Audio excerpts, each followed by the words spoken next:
3월 7일 월요일입니다. 오늘 새벽 우리에게 주시는 하나님의 말씀은 여호수아 22장 21절로부터 27절까지 말씀입니다. 르우벤 자손과 갓 자손과 므낫세 반 지파가 이스라엘 천천의 수령들에게 대답하여 이르되 전능하신 자 하나님 여호와 전능하신 자 하나님 여호와께서 아시나니 이스라엘도 장차하리라. 일이 만일 여호와를 거역함이거나 범죄함이거든 주께서는 오늘 우리를 구원하지 마시옵소서. 우리가 제단을 쌓은 것이 돌이켜 여호와를 따르지 아니하려 함이거나 또는 그 위에 번제나 소제를 드리려 함이거나 또는 화목 제물을 드리려 함이거든 여호와는 친히 벌하시옵소서. 우리가 목적이 있어서 주의하고 이같이 하였노라. 곧 생각하기를 후일에 너희의 자손이 우리 자손에게 말하여 이르기를 너희가 이스라엘 하나님 여호와와 무슨 상관이 있느냐. 너희 르우벤 자손과 갓 자손아 여호와께서 우리와 너희 사이에 요단으로 경계를 삼으셨나니 너희는 여호와께 받을 분깃이 없느니라 하여 너희의 자손이 우리 자손에게 여호와 경외하기를 그치게 할까 하여 우리가 말하기를 우리가 이제 한 제단 쌓기를 준비하자 하였노니 이는 번제를 위함도 아니요 다른 제사를 위함도 아니라 우리가 여호와 앞에서 우리의 번제와 우리의 다른 제사와 우리의 화목제로 섬기는 것을 우리와 너희 사이와 우리의 후대 사이의 증거가 되게 할 뿐으로써 너희 자손들이 후일에 우리 자손들에게 이르기를 너희는 여호와께 받을 분깃이 없다 하지 못하게 하려 함이라. 아멘. 요단강 동쪽 두 지파 반은 가나안 땅 가까운 쪽, 곧 요단강 서쪽에 제단을 쌓았습니다. 이 소식을 들은 서쪽의 이스라엘 자손들은 실로에 모여서 당장이라도 그들과 싸우러 갈 태세였습니다. 왜냐하면 과거 이스라엘 자손들이 이 우상 숭배로 인해서 재앙을 받았던 경험들이 있었기 때문이죠. 부올의 제약으로 재앙이 내렸었고 아간이 훔친 물건 때문에 전쟁에서 패하게 되었습니다. 이들의 눈에는 이 두 지파 반이 제단을 쌓은 행위가 우상을 섬기고 하나님을 반역하는 행동으로 보였던 것입니다. 이스라엘은 제사장 비느하스와 각 지파에서 한 지도자씩 10 지도자들 곧 천부장들을 뽑아가지고 요단강 동쪽 두 지파 반에게 나아가서 추궁을 시작하죠. 어떻게 해서 제단을 쌓게 되었는지, 제단을 쌓은 것은 여호와를 거역하는 일일 뿐만 아니라 우리를 배신하고 실망시키는 일임을 알려주었던 것입니다.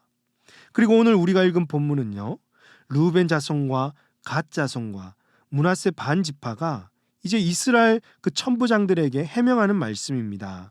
먼저 22절을 보시면 전능하신 자 여호와 하나님, 전능하신 자 하나님 여호와께서 아시나니라고 했죠. 여기서 이들은 전능하신 자 하나님 여호와 이렇게 하나님의 이름을 3번이나 부르고 이 이름을 2번 반복해서 불렀습니다. 여러분, 이것은 어떤 뜻일까요? 자신들의 행위는 결코 하나님을 거역하는 것이 아님을 자신들의 결백을 강조하고 있는 것입니다. 여호와만이 모든 신들 중에 참된 신이시며 여호와만이 자신들의 하나님이심을 고백합니다. 그러면서 22절을 계속 보시면 이스라엘도 장차하리라. 이 일이 만일 여호와를 거역함이거나 범죄함이거든 주께서는 오늘 우리를 구원하지 마시옵소서라고 했습니다. 즉 만약에 우리가 여호와를 거역하는 행동이었다면 우리를 구원하지 않으셔도 좋다라는 뜻이죠.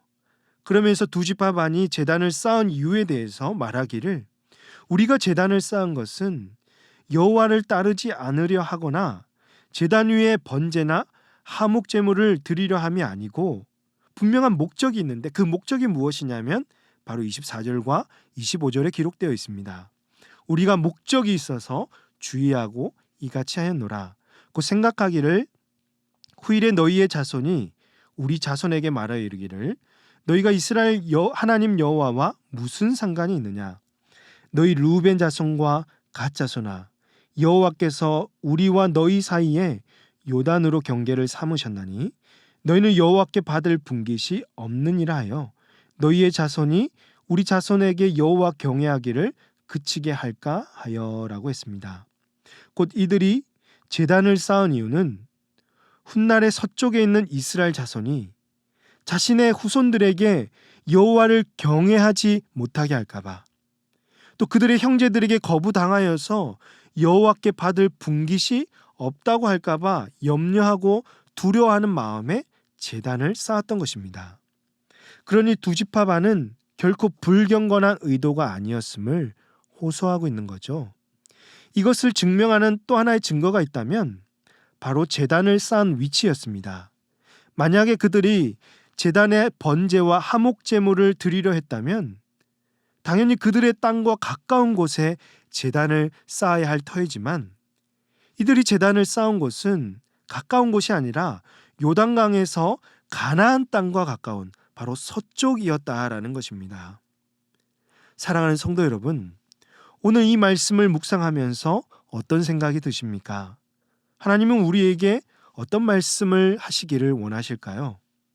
첫 번째로, 매사에 일어나지 않은 일에 대해서 염려하지 말고 모든 일을 하나님께 맡겨야 한다는 것입니다. 두 지파 반의 염려는 어떻게 보면 이해도 되죠. 혹여 나중에라도 우리 후손들이 분깃이 없다거나 하나님을 예배하지 못하는 것은 아닐까?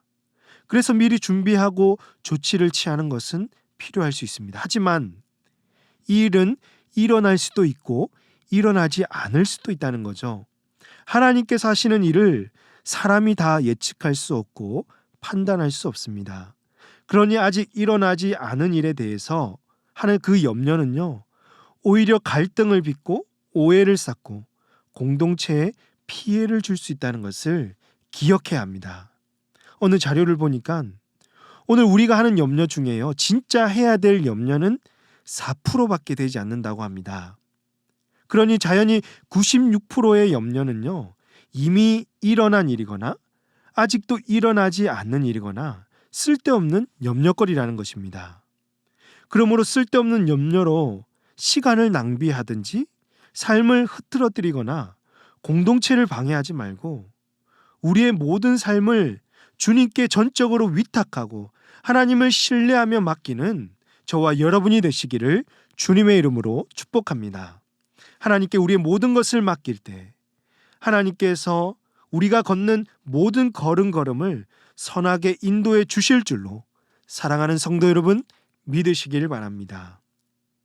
두 번째로, 관계 속에서 일어나는 갈등과 오해, 불협화음이 생겼을 때 여러분 섣부르게 판단하지 말고 상대방의 의도와 목적을 들으려고 하는 듣는 마음과 공동체 전체의 유익을 구해야 한다는 것입니다. 이스라엘 자손은 과거 우상 숭배로 인해서 큰 어려움을 겪었었죠. 그런 경험이 있는 중에 똑같은 일이 또 발생하니까 과거가 떠오르면서 섣부르게 판단하고 또 갈등이 생기는 것입니다. 여러분, 우리 인생 중에도 얼마든지 이런 일이 종종 일어나죠. 상대방의 말을 듣기 이전에 과거에 그와 있었던 경험으로 인해서 길을 막아버리고 마음의 문을 닫으면서 그의 말을 듣기조차 하지 않으려 합니다. 이러면 여러분, 관계는 절대로 회복되지 않습니다. 오해는 깊어지고 갈등은 심화됩니다. 어쨌든 마음을 열고 그의 의도와 형편을 살피고 뭔가 또 다른 이유가 있지 않을까 한 번 더 생각해보고 상대방을 존중하고 배려하고 기다려 줄 수 있는 것이 성도의 바른 자세입니다. 우리 주님께서 오늘 저와 여러분에게 베풀어 주셨던 긍휼과 용서와 기다리심이 오늘 우리에게도 필요한 것입니다. 이것을 사람들에게 흘려보낼 때 주님의 형상이 우리에게 나타날 줄로 믿으시길 바랍니다. 또한 자신의 생각이 정당하다고 해서 또 이렇게 할 수밖에 없는 일이라고 해서 여러분 상대방과의 소통이 없다든지 그리고 하지 않아서는 안 된다는 거죠. 오늘 말씀을 통해서 상대방과의 소통이 얼마나 중요한지를 봅니다. 두 지파 반이 제단을 쌓기 이전에 서쪽의 다른 지파들과 대화하고 소통을 먼저 했다면 이런 갈등은 일어나지 않을 수도 있었습니다.